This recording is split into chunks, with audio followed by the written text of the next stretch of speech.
আজকে আওয়ামী লীগ তাদের নিজেদের ভুল বুঝতে পেরে তারা মুখে নয়, যদি তারা অন্তর থেকে তারা শুদ্ধ হয়ে আসে। আমরা আজকে যে অন্তর্বর্তীকালীন সরকারের মুখে অনেক কথা শুনি, নিশ্চয়ই তারা যুক্তিযুক্ত কথা বলছেন এবং আমরা বলেছি তাদের একটি যুক্তিযুক্ত সময় দেব, কিন্তু এটাও পাশাপাশি বলতে হবে যে আমরা চাই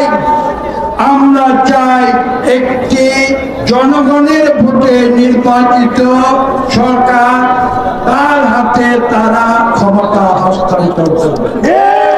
কারণ এটাই হচ্ছে সৎ মানুষের নীতি, এটাই হচ্ছে সৎ রাষ্ট্রের নীতি। এখানে অন্তর্বর্তীকালীন ব্যবস্থা হিসাবে নিশ্চয়ই তারা কিছু সংস্কার করবেন এবং তারা কিছু কিছু সংস্কারের কাজ শুরু করেছে এবং আমরা তাদের এই সরকারকে ধন্যবাদ জানাই এবং সহযোগিতার হাত বাড়িয়ে দিয়েছে।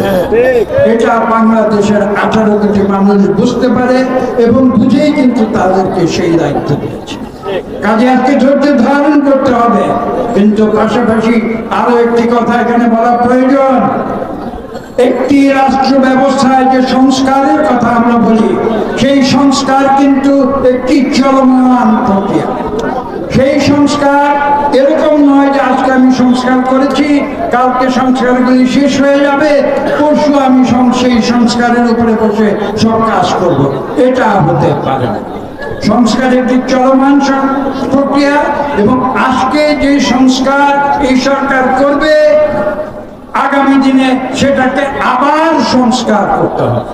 যে আমরা সেই সংস্কারগুলি করব, যেই সংস্কারগুলি অত্যাবশ্যক, যেই সংস্কারগুলি একটি সুষ্ঠু নিরপেক্ষ নির্বাচনের মাধ্যমে গণতন্ত্রে উত্তরণের জন্য অত্যাবশ্যক, সেই সংস্কারগুলি এই সরকার তারা সম্পন্ন করবে।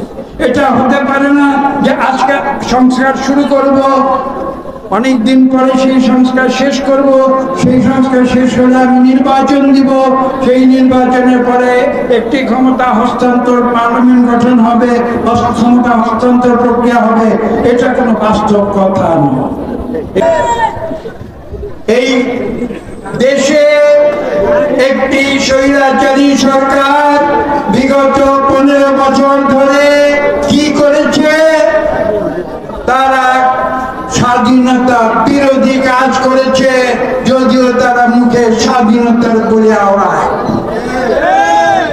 তারা বাংলাদেশ থেকে গণতন্ত্রকে হত্যা করেছে, বাংলাদেশ থেকে গণতন্ত্রকে নির্বাসনী দিয়েছে এবং তারা এদেশে একনায়কত্ব কায়েম করেছে।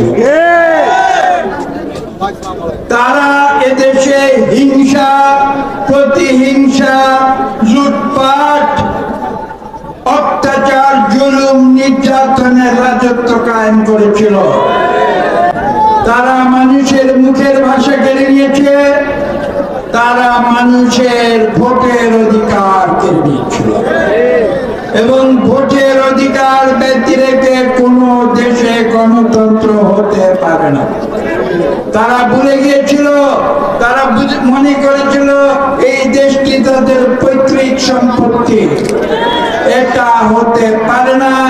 এই দেশের মালিক হচ্ছে বাংলাদেশের 18 কোটি মানুষ এবং এই 18 কোটি মানুষ তাদের কথা বলার অধিকার তারা ছিনিয়ে এনেছে, ফিরে নিয়ে এনেছে, তাদের ভোটের অধিকার তারা ফিরিয়ে এনেছে।